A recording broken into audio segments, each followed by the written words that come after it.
तुला त्रास नाही ना दिला पोलिसांनी? हा, तू ओकेस का? हा, तू ये, बस इकडे बस. बस. नाही वहिनी, काही त्रास नाही झालाय. आम्ही त्या आधीच बेल केली आहे त्याची. काय ग हिरोईन, तू कुठे भटकत होतीस? तू असतीस सोबत तर हे झालं नसतं ना. हे बघा, मला इमर्जन्सी आली, मला तिथून निघावं लागलं. दिव्या घरातनं निघून गेली होती, कोणालाच सापडत नव्हती ती, म्हणून मी गेलो. वा, बघताय ना, म्हणजे काही होऊ दे, हिला हिच्या घरच्यांचीच पडले. जरा फोन आला नाही का चाललीच वस्तीत. नवऱ्याला कधी सपोर्ट करणार? हा, आणि आता फिरशील इकडे तिकडे, उड्या मारशील, पुढे पुढे करशील, पण आता काही उपयोग नाहीये. आता आशू अडकलास ना. बरोबर बोलतेस तू कीर्ती. शिवा, अगं तू आशू सोबत असायला हवं होतंस. उर्मिला, कीर्ती, ही वेळ अशी दोष देत बसण्याची नाही. तर आशूला सावरायची वेळ आहे. नाही, मला काहीच आठवत नाही. म्हणजे जे काही झालं, काय झालं हे मला काही सुधरतच नाहीये. काय झालं? आशू आशू आशू बाळा, ऐक. तू शांत हो आधी. हा, पण हे बघ, आपल्याला आठवावं तर लागेल ना. हा, तू वेळ घे, पण नीट आठव काय झालं होतं ते. हो आशू, छोट्यातली छोटी गोष्ट आठव, जेणेकरून या प्रकरणात आपल्याला मदत होईल. आपण बसलो होतो तिकडे, मग शिवाला फोन आला, ती गेली. मग मी अंजली गप्पा मारत होतो.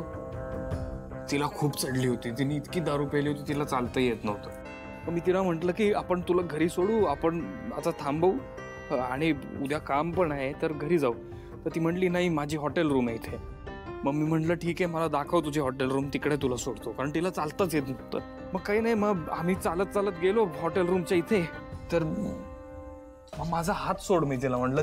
तिने हात धरून ठेवला होता माझा, आणि तिने अचानक मला आतमध्ये ओढलं. आणि मग मला त्यानंतरचं काहीच आठवत नाहीये. मी बेडवर पडलो, काहीतरी मला आवाज आला, आणि त्यानंतर सगळं ब्लँकेट. डायरेक्ट मला शिवा दिसली, मी भिजलो होतो. आई शपथ, मला एवढंच आठवतंय. ठीक आहे आशू. आशू, हे बघ, या मधलं काहीतरी तर आठवत असेल ना. अरे नाही, मी खोटं का बोलू शिवा? तसं पण भाई, तू हे सगळं मगाशी पोलीस स्टेशनला का नाही सांगितलं?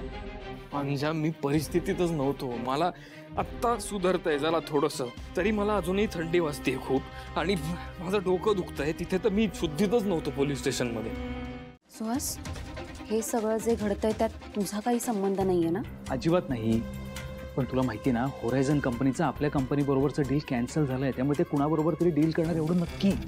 मग अगं मग काय, ते ज्या कंपनी बरोबर डील करणार आहेत ना, ती कंपनी मला कळली. त्यामुळे मी काय करणार आहे, त्या कंपनीचे शेअर्स विकत घेणार.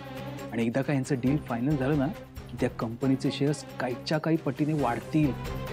पैसे कमवायची आयती संधी आपल्यासमोर चालून आली आहे. किट्टू डार्लिंग, मालामाल होऊ आपण. सुहास, आशू सोबत जे काही घडतंय त्याचा विचार सोडून तू हा विचार करतोयस? ऐक,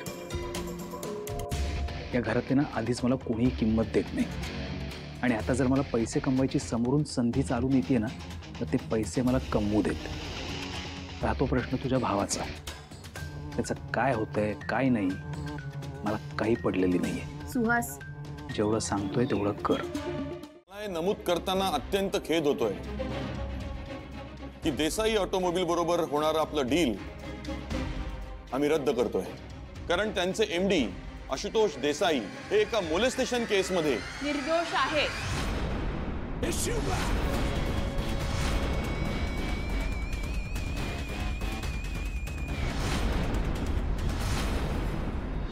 माझा नवरा म्हणजे आशुतोष देसाई हे निर्दोष आहेत. लवकरच प्रूफ होईल, आणि ते मी करीन. एक मिनिट, त्याच्याकरता तुम्ही वेगळी प्रेस कॉन्फरन्स घ्या. ही कॉन्फरन्स त्याची बाजू मांडायला नाहीये. मी बाजू मांडायला आलेच नाहीये. पण माझ्या नवऱ्यावर एकही आरोप सिद्ध झालेला नसताना तुम्ही ही डील कॅन्सल करताय. मग जर तो निर्दोष सुटला तर तुम्ही ही डील कराल का? काय झालं, नाहीये का उत्तर? विचार करू, पण सध्या तरी आम्हाला हेच गरजेचं वाटतंय. का? अहो, निर्दोष म्हणजे क्लीन चिट ना. क्लीन चिट मिळणार त्याला. मग काय प्रॉब्लेम आहे? का तुमचा त्याच्या मेहनतीवर विश्वास नाहीये? हे बघा, ह्या सगळ्याला खूप वेळ लागतो आणि माझ्याकडे तेवढा वेळ नाहीये. 1 आठवडा. 1 आठवडा द्या मला, आशुतोष देसाई निर्दोष सिद्ध होईल आणि ही डील परत तुम्ही त्याच्याशीच कराल. शब्द आहे आपला. येते मी.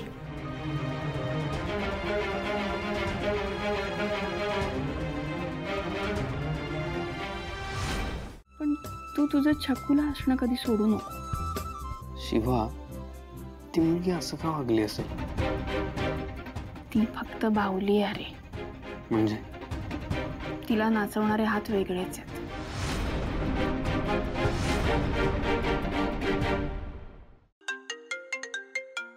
माझा फोन आहे का? बघ बरं. हॅलो. काय म्हणालो होतो आशुतोष देसाई, नका पडू यात. आता लागली ना वाट. हॅलो, कोण बोलतंय? कोण बोलतंय? Hello hello. तू आता फक्त बघच तुझी काय अवस्था करतो ते. आश्वर्य काय कोण होता? आधी येऊन गेला याचा फोन. यात कोणाचं कोण आहे हा? माहित नाही कोण आहे. मी डील करायला जात होतो ना, त्या दिवशी याचाच फोन आला. हेच सांगत होता की डील करू नका, नाही तर परिणाम वाईट होतील. मी लक्ष दिलं नाही. म्हणजे आपला डाऊट खरा ठरला. कोणीतरी आहे ज्याला ही डील व्हावी असं वाटत नाहीये. अर्थात. आशू, हा नंबर ना आपण पोलिसात देऊया. ट्रेस करतील पोलीस.